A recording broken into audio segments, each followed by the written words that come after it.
नमस्कार दोस्तों। तो ऐसा पहली बार हुआ है रशिया यूक्रेन वॉर में पिछले 3 सालों में जब किसी भी नेटो मेंबर कंट्री ने पहली बार रशिया के ऊपर ओपन फायर किया, मतलब रशिया के ड्रोन्स के ऊपर ओपन फायर किया है। तो पोलैंड ने ये काम किया है कि रशियन ड्रोन्स को उसने मार गिराया है।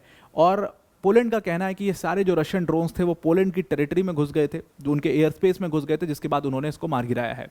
अब आप सोचिए कि ये पिछले 3 साल में ऐसे दसों इंस्टेंसेस मैं खुद आपको गिनवा सकता हूं जब ये रशियन ड्रोन्स पोलैंड में गए थे, लेकिन उनको कभी भी शूट डाउन नहीं किया गया। क्यों? क्योंकि वो एक एस्कलेशन नहीं चाहते थे वॉर का। ऐसा मोल्डोवा में हुआ है, रोमानिया में, बहुत सारी कंट्रीज में ऐसा बार बार हो चुका है जब ये रशियन ड्रोन्स, क्योंकि वॉर चल रही है वहाँ पर, तो ये रशियन ड्रोन्स वहाँ पर एंटर करते हैं।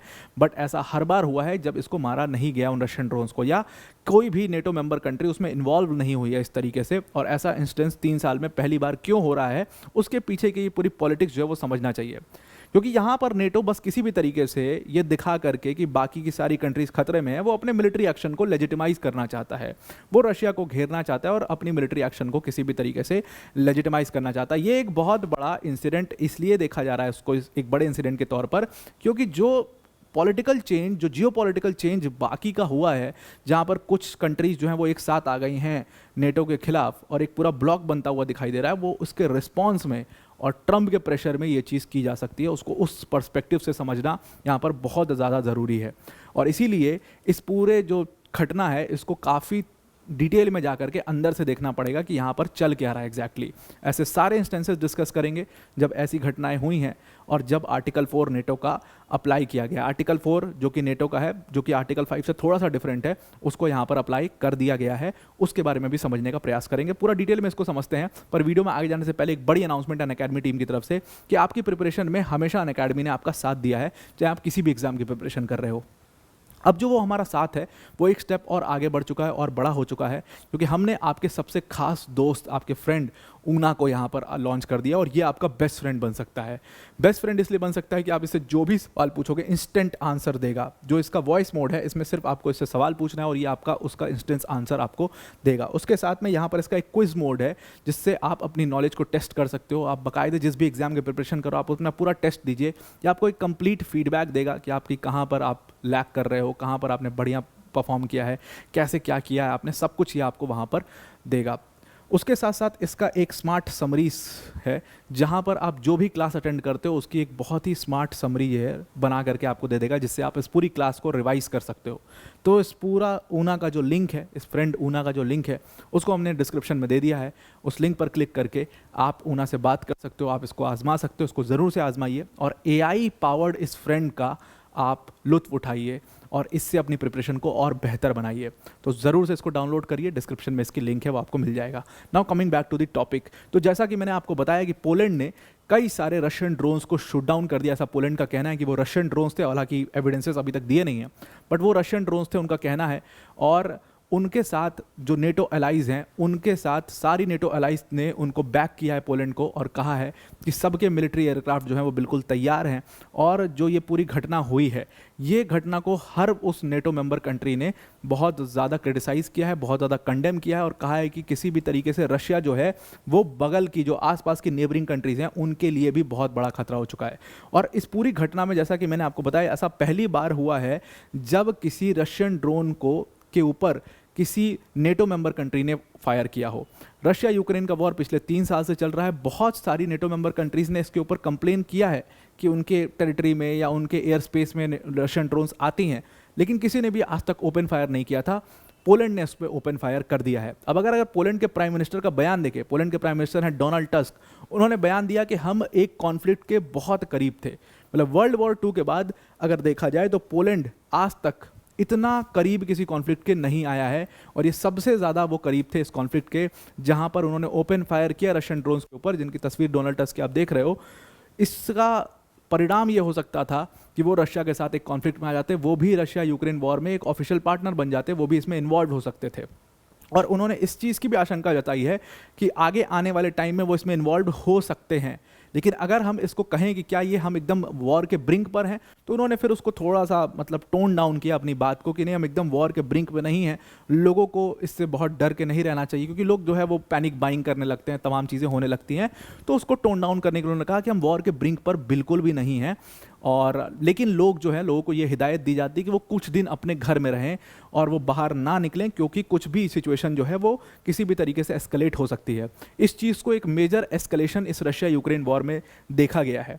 अब पोलैंड ने कहा टोटल इसमें 19 ऑब्जेक्ट थे जो उनके एयर स्पेस में घुसे थे, और कहा जा रहा है कि वो रशिया जो बड़ा एयर अटैक किया यूक्रेन पर, उसके दौरान ये 19 ऑब्जेक्ट जो है वो जो पोलैंड के एयर स्पेस में गए और सबको शूट डाउन कर दिया गया है।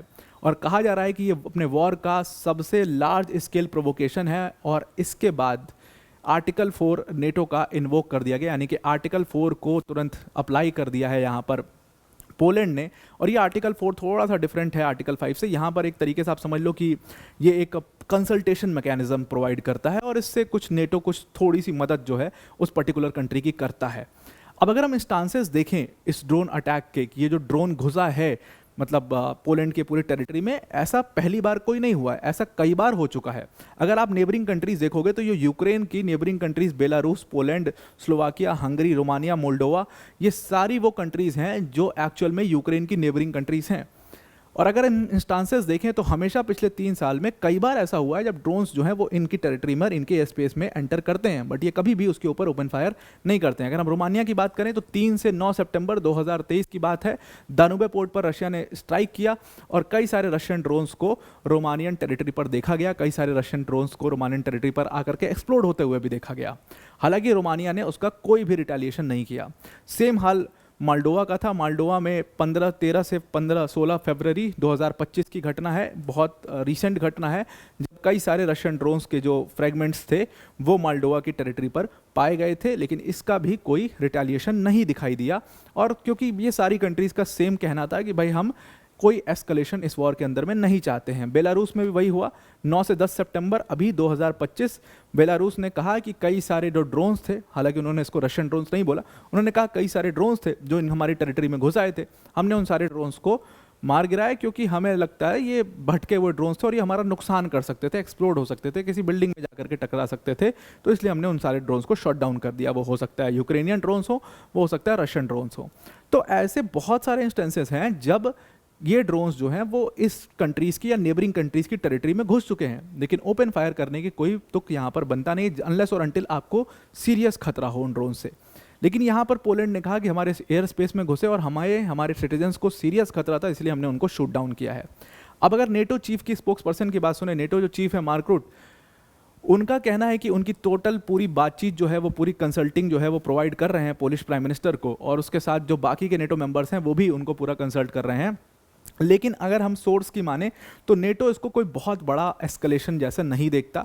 नेटो इसको पोलैंड जितना इसको बड़ा बना करके इम्प्लीमेंट बताने की कोशिश कर रहा है, वो इतनी बड़ी कोई चीज़ नहीं है। नॉर्मली ये ड्रोन्स कई बार घुसते हुए देखी हैं और उसको शूट डाउन कर दिया, इतनी सी बात है, ये कोई बहुत बड़ी बात नहीं है, क्योंकि रशिया का अभी तक इसके ऊपर कोई स्टेटमेंट नहीं आया, पुतिन ने इसके ऊपर कुछ नहीं कहा, और रशिया ने तो ये भी मानने से इनकार कर दिया कि रशियन ड्रोन्स हैं, जो कि हर बार होता है। तो ये उतनी बड़ी कोई बात नहीं है। ऑल्दो पूरा काफिला जो है वहाँ पर नज़र आया, वहाँ पर F-16 देखे गए, वहाँ पर F-35 देखे गए, सर्वेलेंस प्लेन देखे गए, मिड एयर रिफ्यूलिंग जो एयरक्राफ्ट्स हैं वो वहाँ पर देखे गए। ये सारे जो नेटो ऑपरेटेड एयरक्राफ्ट्स थे वो वहाँ पर मौजूद रहे, और हो सकता है कि नेटो ने अपना पूरा जो ऑपरेशन की तैयारी है वो कर दी है पूरा पोलैंड के अंदर, और पोलैंड को पूरा वेल इक्विप कर दिया है, वही पोलैंड चाहता भी था। अब रशिया के एनवॉय जो पोलैंड में है उनकी माने तो उन्होंने कहा है कि जो हमने एविडेंस माना कि आप इसको प्रूव करो कि वो रशियन ड्रोन्स थे, तो पोलैंड वहाँ पर शांत है। पोलैंड इस चीज़ को भी नहीं प्रूव कर पा रहा है कि वो रशियन ड्रोन्स थे। अब अगर डिफरेंस देखा जाए आर्टिकल 5 और आर्टिकल 4 में, आर्टिकल 5 बेसिकली उसको कलेक्टिव डिफेंस क्लॉज कहा जाता है। मतलब कोई भी कंट्री अगर किसी भी नेटो मेंबर कंट्री के ऊपर अटैक करती है तो वो नेटो के ऊपर अटैक माना जाएगा, और नेटो की सारी कंट्रीज एक साथ मिलकर के उस पर्टिकुलर कंट्री के खिलाफ अपना मिलिट्री एक्शन करेंगी। लेकिन आर्टिकल 4 इससे बहुत डिफरेंट है, और इसमें किसी भी प्रकार का कोई मिलिट्री एक्शन होता ही नहीं है। इसको एक तरीके का पॉलिटिकल कंसल्टेशन मैकेनिज्म कहते हैं, जहाँ पर आप आर्टिकल 4 इन्वोक करते हो, आपको नेटो से आप कुछ मदद मांगते हो, नेटो आपको मदद प्रोवाइड करता है। किसी प्रकार का कोई मैंडेटरी मिलिट्री एक्शन यहाँ पर नहीं होता। जैसे ये एक बार नहीं, ऐसा 7 घटनाएं हैं जब आर्टिकल 4 को इन्वोक किया गया है, इसीलिए कोई इतनी बड़ी घटना नहीं है ये। टर्की का 2003 इराक वॉर था, टर्की ने सबसे ज़्यादा मज़ा अगर किसी कंट्री ने आर्टिकल 4 का लिया है तो वो टर्की ने लिया है। 2003 इराक वॉर था, टर्की ने आर्टिकल 4 इन्वोक किया और टर्की ने यहाँ पर यूएस का जो इन्वेजन था पूरा इराक के अंदर, उससे डर करके यहाँ पर नेटो से मदद मांगी थी। नेटो ने अपने सर्वेलेंस एयरक्राफ्ट और मिसाइल डिफेंस सिस्टम जो है वो तुरंत डिप्लॉय कर दिया था। उसके बाद टर्की ने फिर 2012 सीरियन सिविल वॉर था, उसकी वजह से यहाँ पर मदद मांगी थी अगेन नेटो से, और उसके रिप्लाई में नेटो ने वहाँ पर पैट्रियट मिसाइल बैटरीज टर्की को दिए थे, जिसके बाद उन्होंने सीरियन मिसाइल से खुद को बचाया था।